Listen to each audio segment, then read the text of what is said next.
দেখেন একটা মানুষের বাড়ি, দেখেন এটা, এখানে ও থাকে, ওর বাড়ি কী অবস্থা দেখেন, ভাঙি বন্যার পানিতে ভাঙি একদম তলিয়ে গেছে। দেখেন এটা ফানি হদ্দুরের টিল ভিতরে এক কেল ফানের টিল, ন কি সাইজ সাইজ করছে না ইন্ডিয়া না শুধু আচ্ছা হানা দিলে টিয়া পয়সা দিয়ে গত্তর বাঁধে দিবে লাগলে অনেক কেউ ফজক কাম নয়, অনেক কেউ টিয়া করে ন।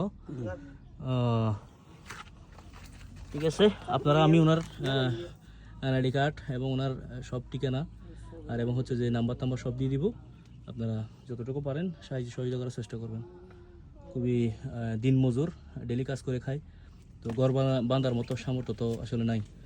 তো আসন্না ফাউন্ডেশন বলেন বিভিন্ন ফাউন্ডেশনে বাড়ি করার যে চিন্তাভাবনা করছে, এই ধরনের মানুষগুলোকে যদি ঘর বানিয়ে দেন, এগুলোই হবে প্রকৃতপক্ষে যারা ক্ষতিগ্রস্ত তাদের কাছে পৌঁছাবে।